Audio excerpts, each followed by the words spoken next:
Good afternoon, everyone. How are you guys doing? My name is Leslie Wright, Director and Founder of Parties by Leslie Event Planning Company. Come on in. Today, I want to talk to you a little bit about some event tips. Now, you guys know I love to talk and coach, but my first kind of starting out in my career started out with public speaking at events and performing at events. Did you guys know I used to sing too? Way back in the day, I used to sing. And so stages have always been my first love. But as we are hopefully going into warm season and it's going to start getting warm outside, you guys will all probably begin to start either attending events or actually planning them. So I thought I'd get on today as I'm seeing a lot of event flyers. There's a lot of different famous people coming to our city in the spring and in the summer. I thought I would go live and we talk a little bit about some event planning. So if you are planning conferences, retreats, this is going to be for you. And I just want to talk about some tips that are really going to make your event stand apart. And more importantly, make sure that your event sponsors and your event vendors want to continuously do business with you.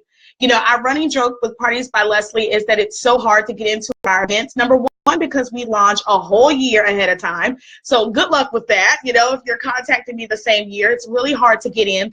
We started doing that about 2 to 3 years ago when we began looking at larger brands, Coca-Cola, the Olympics, things like that. Those vendor spots and sponsorship spots are usually open. Essence Music Festival, they start selling a year in advance. And so once I started looking at my competitors, once I started looking at mentors in the industry, you know, they launched their events a whole year in advance. So we began doing that. So in the summer, we actually began launching all of the events for the next year. So I don't know if you guys have seen us talking about China, for instance. We want to do China next year. We want to get back to Canada. And, you know, those types of trips when you're taking people out of town usually take a little bit out of you. So we try to plan in advance. And I got to tell you guys something. Since we've started planning a year to a year and a half in advance, it's really put us in a better financial situation. We've been able to capitalize on more marketing opportunities to help us get our events out. Also want to tell you guys, we are going to start working on our YouTube channel and being way more intentional about creating content on YouTube. There are not very many event coordinators, if you go over there and Google, that are giving tips and strategies on how to be a great event planner or just how to be a great event host. And the difference between the two. There's definitely not a whole lot of people that are giving insight to our vendors who, where would we be without them, right? And so vendors and sponsors make our world go round, and there's just not enough content out there. And I said, you know what? I think I'm going to add some content over to YouTube. So we've been working that out and getting our videos over there. But today I want to talk to you about just really 3 quick tips that are going to create more value for you in the marketplace if you are an event planner or you are an event host, and you're looking to even maybe branch out and start doing your own events. There's just some key things that in my 10 years of experience, right, guys, that I feel like I have a good handle on. And it doesn't mean that we're perfect. You know, as an event planner, you're always learning. This industry is always growing and changing. But there are some things that really do begin to stay the same, and we call those trends. And so when things are trending, they usually stay in our industry for a couple of years, and then those types of things will fade out, but then sometimes they'll make a comeback. And so I am big, as you guys know, on researching your industry, reading as much as you possibly can. If you say you're a speaker, then you should know as much about speaking and the things that you could be a part of in 2018. If you say you're an event coordinator, then you need to act like one, and you got to start researching and finding out what some of the top industry professionals are doing. So I want to encourage you to do that.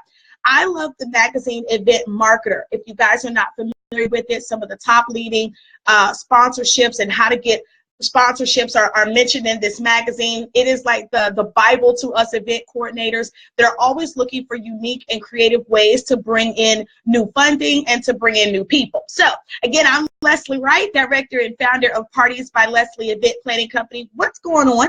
Invite some followers here to watch this video, especially if you know you have girlfriends or guy friends that are looking to start some events.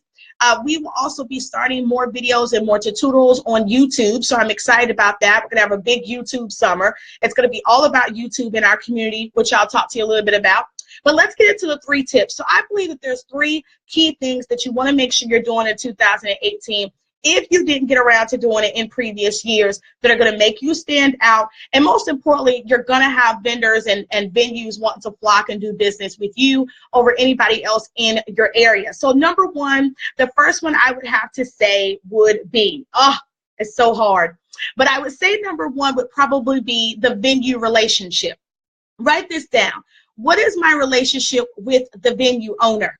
Right now, we have not always been great in the past about this little tip here. And I think venue owners really get looked over, especially if you're used to working with venues like hotels. You know, there's usually a coordinator or an event coordinator that is assigned to your particular account. And many of us, we don't even know their name. You know what I'm saying? Like, nobody's writing that down. We're just turning in the contract, paying the deposits, and we're kind of on autopilot when it comes to that every single year. But I want you to really take stock in those relationships, because let me tell you something. For about 3 years in Fayetteville, North Carolina, we were able to negotiate a building that was costing everybody else almost $3,000, $500. Right? And that is because when I went in the door, I knew that the venue was prime. It was in an amazing area right next to the Amtrak station, right in Fayetteville, North Carolina. So we were able to do some marketing and get some traffic from that.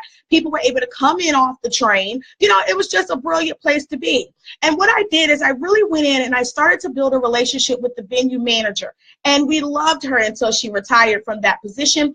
And I just let her know what my heart was for the vision and for women in business in Fayetteville, North Carolina.